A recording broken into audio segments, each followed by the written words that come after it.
1학년 1학기 기말 전교 174등이었어요. 근데 이번 기말 시험에서는 무려 전교 50등입니다. 전교 50? 봤어? 여러분 제가 150등이어도 많이 오는 이런 거잖아요. 사람이에요. 잠시만요. 티처스 보러 왔는데 갑자기 제가 튀어나와서 지금 영상 나가시려던 중이죠? 나갈 분은 그대로 나가주세요. 하지만 공부를 최고로 잘하는 극상위권 아이들의 진짜 비밀을 놓치실 겁니다. 티처스의 최고 중요한 장면들이 영상의 주를 이루고요. 전 이렇게 가끔 등장해서 성적을 이루는 꿀팁만 말해주고 사라집니다. 저는 11년 동안 인문학 하브르타 교육을 하고 있고 자녀 성적 1등급, 자녀와의 관계도 1등급으로 만드는 공부머리 대화법이라는 책을 썼습니다. 오늘은 티처스 10화를 리뷰할 건데요. 미대를 도전하는 친구가 나왔습니다. 그림을 너무나 잘 그려요. 서울대, 홍대 합격할 수 있는 수준이죠. 하지만 성적이 전교 174등입니다. 고2인데 수학은 중학교 1학년 실력이고요. 솔루션을 받고 30일 만에 전교 50등이 됐습니다. 어떤 일이 일어난 걸까요? 함께 보시겠습니다.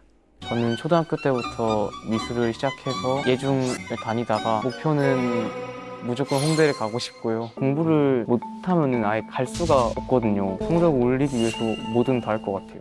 무조건. 아, 컨설팅 하셨구나.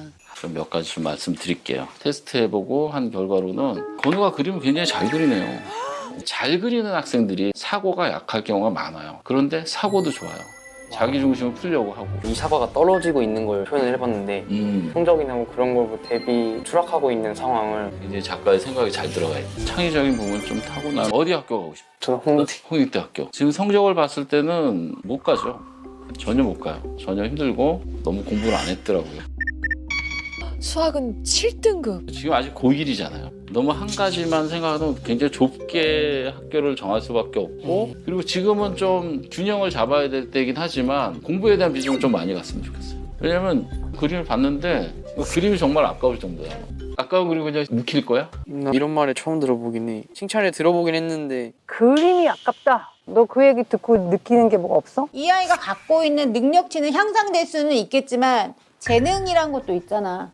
미대 컨설팅 선생님은 아주 마음에 듭니다. 아이에게 크게 상처를 주지 않으면서도 팩트는 다 이야기하죠. 그리고 도전하라고, 미술 실력이 너무 아깝다고 동기부여도 해줍니다. 그런데 엄마가 공부에 재능이 있어야 되지 뭐 이렇게 얘기를 해요. 공부에 재능이 있습니다. 단 안 들어지지요. 재능이 있어서 그림 잘 그리고 재능이 있어서 서울대를 갔으면 재능을 만들기 위해서 갈고 닦은 하루에 10시간 막 서울대를 들어가기 위한 그 시간들이 재능으로 무시당하는 기분일 것 같습니다. 뇌과학적으로 우리의 뇌는 뇌 가소성이라는 게 있어서 심층 연습을 하면서 내가 도달할 수 있는 그 범위, 그걸 스위스팟이라고 하는데요. 거기에 도달하는 연습을 계속하면 미엘린이라는 회백질이 뉴런에 막 감겨요. 그럼 뉴런 사이를 움직이는 신호가 수십만 배는 빨라진다는 연구 결과가 나왔습니다. 쉽게 얘기하면 내가 거기서 재능이 있다고 생각하고 계속 노력을 하면 그 분야에서 사고력이 정말 빨라진다는 거예요. 몇 배? 수십만 배, 많게는 수백만 배까지 돼요. 문제는 그렇게 연습을 안 하면 절대 그렇게 실력이 늘지 않겠죠. 재능을 재단하지 말고 자녀를 믿고 자녀가 몰입해서 공부할 수 있도록 도와주면 공부 재능도 생기겠죠. 계속 보시겠습니다. 성적표를 전달해 주시기 바랍니다. 고1 모의고사 7등급을 처음 봤거든요. 저는 솔직히 그 생각이 들어요. 얘가 0 단어를 읽을 수는 있을까? 정답률이 80%대 정도 나오는 문제들도 틀리거든요. 이 정도면 중학교 때 무슨 일이 있었던 것 같은데. 지난번보다 오른 것 같아? 한국사만. 국어는? 국어 망했는데 서술형은 다 틀린 거야? 서술형 못 썼는데 시간 없어가지고. 책을 읽어야지. 서술형을 쓰지를 못하는 이거 어떡할 거야? 잠은 죽으면 끝까지 알 수 있어. 여기서 뭐야? 이거 이번에 시험 범위에 들어가는 그거야? 이모랑 같이 공부해요 원래? 국어랑 영어를 학원에서 하고 사회랑 한국사를 이모랑 했는데 사회랑 한국사가 점수가 좀 더 오른 한 등급 정도 올라가지고 이야. 어디까지 할 건데 오늘? 두 지문 하지 않을까? 일단 하자. 얘 지금 뭐 하는 거야? 자, 국어 사전을 검색해요. 크니모. 한글 해석지 들고 가서 물어봤지? 산정하다. 예를 들어줄게. 주변의 많은 요소들을 고려해서 산출해서 값이 얼마다. 큰 수가 뭘까 여기서? 아이고 한글 해석 너무 어려운데. 국어 문해력이랑 좀 다 관련되어 있을 거예요. 보통 산정하다라는 말을 보면 사전적인 정의를 모르는 애라도 글을 읽어봤던 애면 산이라는 말 보고 계산 뭐 이런 뜻들 생각하게 되어 있잖아요. 근데 그게 전혀 안 돼 있는 것 같거든요. 역시 문해력이 걸리게 되는 거죠. 미술만 하느라고 운회만 엄청 강화되어 있는 상태입니다. 근육으로 하면 상체 운동만 엄청 한 상태죠. 하체에 대한 기본이 없으니까 없어요. 아예 글자를 읽고 해석하는 문해력이 바닥인 거예요. 이럴 때는 여가 시간을 이용해서 책을 읽으면 아주 도움이 됩니다. 그냥 아무 책 말고요. 자기계발서나 실용서 같은 비문학 책을 읽는 것을 추천드립니다. 한 문단에 키워드 하나씩 뽑고요. 내 언어로 정리해서 이야기하면 문해력이 점점 늘어날 겁니다. 와우. 지금 미술을 하느라고 운해가 발달되어 있잖아요. 그럼 좌뇌도 마음 먹으면 금방 키울 수 있거든요. 단 너무 어렵지 않은 내가 읽을 수 있는 수준의 책을 잘 선별하는 것이 중요하겠죠.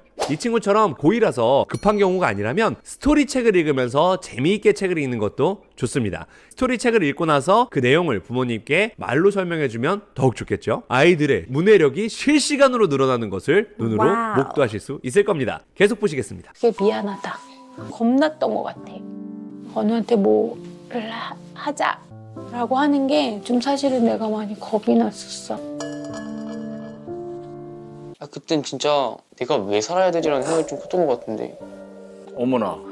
왜 무슨 일이 있었길래. 중간고사를 굉장히 못 봤어요, 사실은. 두 번째 기말고사는 얼마나 더 부담이 됐을 거예요. 근데 기말고사 첫날인데 문자로 나 뛰어내리고 싶어라고 이렇게 왔어요. 그래서 근데 왔더니 여기 서서 울고 이렇게 서 있었어요. 제가 그냥 안아주고 하루 종일 하고 늦게 와서 과외하고 밤 늦게 자는데 성적은 계속 똑같고 너무 뭔가 막막해서 그랬던 것 같아요. 근데 진짜 살고 싶지 않았어요 그때. 네가 지금 공부라는 마라톤에서는 그래 꼴찌에 가까워. 인생이라는 마라톤은 그렇거든. 방향만 바뀌어버리면 꼴찌했던 사람이 사실은 1등이었던 걸 수도 있는 거야. 실패라는 거를 우리나라 학생들이 큰일 나는 줄 아는 것 같아. 한 걸음만 이렇게 딱 오면 25이나 30살만 되더라도 그때 생각에 씩 웃거든. 무조건 성적이 잘 나와야 되고 안 되면 재수해야 되고 이런 천박한 공식대로 좀 인생이 펼쳐지지 않는다라는 거를 가르쳐줘야 된다고 난 생각해요. 그러게요. 맞아요. 예중에 들어간 아이가 엄마 주도로 이렇게 열심히 하다가 아이가 번아웃이 와가지고 베란다에 올라갔어요. 엄마가 그걸 너무 충격받아가지고 열심히 이렇게 막 몰아치는 게 아니라 아이의 관계 위주로 돌아갔습니다. 너무 힘든 상황이었지만 오히려 저는 아이와 엄마에게 더 방향을 잘 설정할 수 있었던 좋은 기회인 것 같습니다. 위기의 반대말은 기회잖아요. 이런 아픔이 왔을 때 엄마가 함께 그 아픔을 공감하면서 극복한다면 가족 회복 탄력성이 좋아지는 계기가 됩니다. 이럴 때 정신과 상담 막 보내고 막 이렇게 막 정신병원에 입원시키고 이렇게 안 하고 오롯이 내 아이에 집중한 엄마를 정말 칭찬합니다. 네. 사실 이렇게 열심히 해서 좌절을 한번 맛보면요 공부에 공짜만 들어도 포기하고 싶은 마음일 텐데 자신이 다시 목표가 생기고 다시 공부를 하고 싶다고 이야기하는 것이 엄마가 아이와의 관계 중심으로 돌아가서 애착이 확실히 회복되니까 자기 동기력이 나온 거거든요. 이런 상태에서 공부를 하면 당연히 성적이 잘 나올 수밖에 없습니다. 에이 선생님 조정식 선생님이 이틀에 한 번꼴로 밀착 관리해줬으니까 옳은 거 아닌가요? 아닙니다. 아이가 자기 동기력이 없었다면 조정식 선생님이 매일 만나도 성적은 절대 오르지 않습니다. 공부는 스스로 하는 것이지 다른 사람이 해줄 수 있는 것이 아니니까요. 조정식 선생님이 이렇게 말씀하셨어요. 인생이란 마라톤에서 이 경험이 아이를 유일한 1등으로 만들어준다고요. 근데 여러분 이 경험도요 스스로 해야 나의 스토리가 되는 겁니다. 정리하겠습니다. 첫째, 재능은 만들어진다. 아이의 재능을 미리 재단하지 말고 자녀가 오롯이 몰입할 수 있도록 성장을 응원해주세요. 둘째, 비문학 책을 읽어서 문해력을 키워라. 그냥 읽는 게 아니고요. 키워드를 찾고 설명까지 해야 문해력이 커집니다. 셋째, 자녀와의 관계 중심으로 돌아가라. 자기 동기력을 만드는 기본은 부모의 성공적인 관계에서 시작됩니다. 티처스는 채널 A에서 방송했고요. 넷플릭스, 티빙에서도 볼 수 있으니까 공부에 관심 있는 부모님께서는 꼭 필수 시청하셨으면 좋겠습니다. 영상이 도움이 되셨다면 구독과 좋아요를 누르시고 댓글로 함께 소통하면 콘텐츠를 만드는데 큰 힘이 됩니다. 항상 감사합니다. 사랑합니다. 존경합니다.